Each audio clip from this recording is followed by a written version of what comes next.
जैसा अपने को पता है कि बड़ौदा में बाई इलेक्शन ये सब आ रहा है और 3 तारीख को ही पोलिंग है।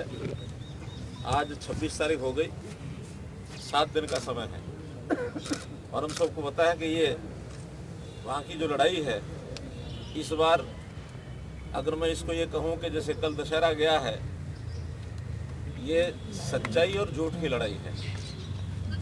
जैसे सच्चाई और झूठ की लड़ाई पर रामायण और महाभारत हो गए, इसी प्रकार से बाई इलेक्शन तो भले एक है और इस एक बाई इलेक्शन का कुछ सरकार पर बड़ा असर पड़ेगा ऐसा नहीं है, लेकिन लोगों की इच्छा, लोगों का मानस, लोगों की दिशा, कि किसको ठीक मानते हैं किसको गलत मानते हैं, ये इस चुनाव से सिद्ध हो जाएगा।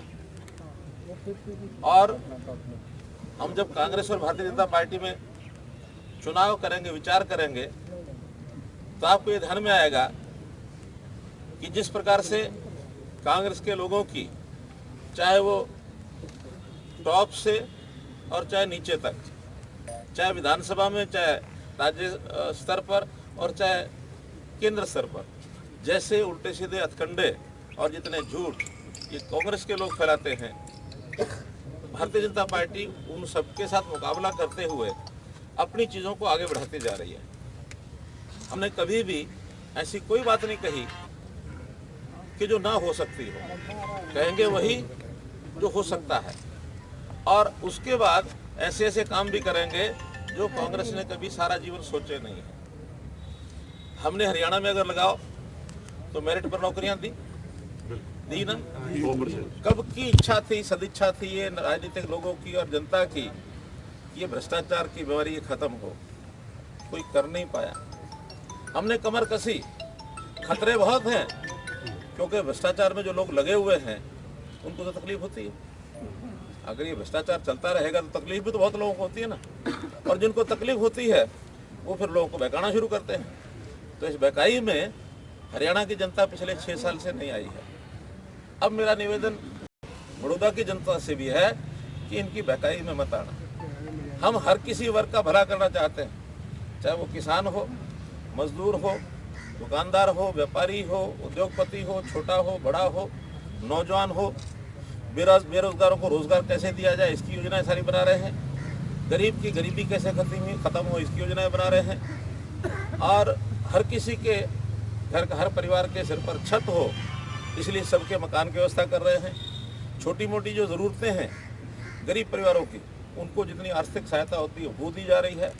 प्रधानमंत्री ने 6,000 रुपये साल का केवल इसीलिए देना शुरू किया, चाहे वो किसान है चाहे गरीब मजदूर है, कि उनकी मूलभूत आवश्यकताएं वो कम से कम पूरी हो जाए। हमने भी मुख्यमंत्री परिवार समृद्धि योजना हरियाणा में ये पैसा देना शुरू किया। अभी कोविड के दिनों के अंदर हर परिवार के घर में 4,000 रुपये हमने पहुंचाया। तो इस प्रकार की सारी सहायताएं मौके पर हम करते हैं, जो लोगों की तकलीफें वो दूर करते हैं। इस नाते से बहुत से लोग पार्टी की तरफ आकर्षित हो रहे हैं और मानस सबका ये बना है कि बड़ौदा की सीट हमारी कभी रही नहीं है बीजेपी की, लेकिन पहली बार लोगों के मन में यह आया है कि नहीं, बड़ौदा की सीट भारतीय जनता पार्टी को जिताई जाए। प्रमुख लोग भी आ रहे हैं सामने, उसी में हमारे श्री जगबीर मलिक, इनका परिवार और आप सब लोग इनके समर्थक, आज इन्होंने इच्छा व्यक्त की कि मैं अपने समर्थकों सहित अपने प्रत्याशी भारतीय जनता पार्टी जो गठबंधन के प्रत्याशी हैं पहलवान को जिताएंगे। इसलिए मैं जगबीर मलिक जी का, आप सब लोग जो इनके साथ आए हैं, सभी समर्थकों का, सैकड़ों की संख्या में यहाँ आए हैं, इनके परिवार का, सबका हार्दिक तहे दिल से इनका स्वागत करता हूँ, अभिनंदन करता हूँ। एक बड़ा एक अभियान, बड़ा एक लक्ष्य लेकर के हमारे साथ जुड़ रहे हैं। इनके ऊपर दबाव दूसरी तरफ के भी बहुत हैं। हम तो रोज अखबार में, टीवी में सब देखते रहते हैं, पढ़ते रहते हैं कि कितना दबाव इनके ऊपर डला, लेकिन इन्होंने एक जिसको कहना चाहिए मन में एक देश और राष्ट्र के प्रति जिनका प्रेम है वो इधर खींच के लाया है। एक बात तो अंदर की ये भी मैं बता दूं, भले दिखावे में ये वहाँ लगे रहे, पहले भी समय समय पर अलग अलग चुनाव में बता दो। ये हमारी मदद करते रहे। और करनाल विधानसभा के मेरे चुनाव में इन्होंने बहुत सहायता की मेरी। गलत तो नहीं? कई बार अंदर की बात बाद में आती है, तो इसलिए आज मैं इनका स्वागत करता हूं और ये पूरे मनोयोग से, पूरे तहे दिल से, परिवार समेत, समर्थकों समेत इस चुनाव में अगर कोई छोटी मोटी कमी कोई अभी भी ध्यान में आती हो तो एक एक गांव में जाकर, और ख़ास करके इनके साथ जुड़े हुए जो खिलाड़ी हैं, क्योंकि खिलाड़ी इनके बहुत प्रेमी हैं, क्योंकि अध्यापक हैं तो इस नाते से इनके हाथों से बहुत से लोग निकले हुए हैं। वो सारी टीम भी इनके साथ मिलकर के लगेगी। एक एक गांव में जाना है। इस चुनाव में 2-3 बातें जो ध्यान रखनी है। एक तो इस चुनाव को हरियाणा की जो जातिगत पॉलिटिक्स है उसके भेंट नहीं चढ़ने देना। हम जातिगत पॉलिटिक्स से विरोध में हैं, चाहे प्रदेश का चुनाव हो, विधानसभा का हो, देश का हो, कहीं का हो। सारे देश के नागरिक सम्माननीय हैं। गरीब और जो पिछड़ा है उसका हक हम सरकार में, सरकारी संसाधनों में पहले मानते हैं, ताकि अंत्योदय की भावना से उनको आगे बढ़ाया जाए, उठाया जाए। तो इस बात को ध्यान में रखते हुए, और ये जो इनके झूठ हैं कांग्रेसियों के, खास करके किसानों के मामले में जिन्होंने बातें फैलाई हुई हैं, इनको दरकिनार करके किसानों को बताना चाहिए कि इन कानूनों से किसी प्रकार का किसानों का अहित नहीं होता, बल्कि हित होता है, उनकी भलाई होती है। उनको एक के बजाय कई जगह अपनी फसल बेचने का अधिकार मिलता है। वो अपनी खेती को स्वयं भी कर सकते हैं, किसी के साथ साझ खाता करके, उनके साथ कॉन्ट्रैक्ट करके उनके साथ खेती हो सकती है। कहीं उनकी ज़मीनों को कोई खतरा नहीं है। उनको जो आज़ादी मिली है वो इतने सालों के बाद पहली बार ये मिली है कि किसान अपने भले बुरे को अच्छी प्रकार सोच करके आगे बढ़ सके। तो ये बातें भी सब हमने जाकर बतानी है। अब मैं एक सेकंड, हाँ माननीय मुख्यमंत्री जी, सारा समाज, मेरा तो सारा परिवार ही है, क्योंकि जगबीर भाई मेरा 25 साल का दोस्त है और परिवार की तरह है। सब लोग मेरे को जानते भी हैं, अनेकों बार मैं सबसे मिल चुका हूँ। एक बात कहना चाहूँगा कि भाई की टिकट भारतीय जनता पार्टी की जिस समय भी ये इच्छा जाहिर कर देता, उस टाइम पार्टी इसके ऊपर विचार करती और पॉजिटिव विचार करती। लेकिन इसके मन में एक विश्वास था उस परिवार के लिए जिस परिवार के साथ इसने 28 साल लगाए। उन्होंने भी आखिरी टाइम तक, जैसे कपूर नरवाल जी को धोखे में रखा, इस भाई को भी धोखे में रखा। भाई 100/100 टिकट तेरी है। ये उस विश्वास में आखिरी रात तक इंतजार करते रहे। जब हमारा कैंडिडेट अनाउंस हो गया तब इसको बोला भी नहीं भाई तेरी बात नहीं बनी, शैलजा और रणदीप नहीं माने। इतनी बड़ी धोखे की राजनीति उन्होंने करी। कुछ मन इसका धोखे से वो भी आता। उसके बावजूद भी मुझे पता, आप परिवार के लोग, आप यहाँ पर आए, मैंने आपके चेहरे सारे देख लिए थे।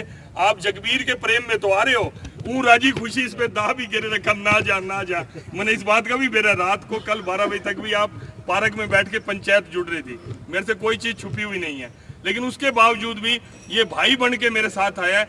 आप विश्वास करो, सदा जीवन भर जब तक सांस है ये भाई बन के रहेगा, ये विश्वास मैं आपको दे रहा हूं। और आज माननीय मुख्यमंत्री जी तो अच्छे इंसान को बहुत पसंद करते हैं और जगबीर भाई हमारा सरल मन का है। मैंने रिक्वेस्ट करी है मुख्यमंत्री जी को कि पार्टी का पटका मेरे भाई को मत पहनाओ, क्योंकि ये सरकारी नौकरी में है। लड़की कांग्रेस वाले जा लेंगे इसकी सरकारी नौकरी ने खान। इसका सम्मान पार्टी के अंदर जब भी ये चाहेगा सक्रिय मैदान में कूदने के लिए मैं विश्वास देता हूं। भाई इनके जो आ रहे हैं परिवार के, मैं मुख्यमंत्री करूंगा पटका बना के। राज सिंह जी का बड़ा योगदान है।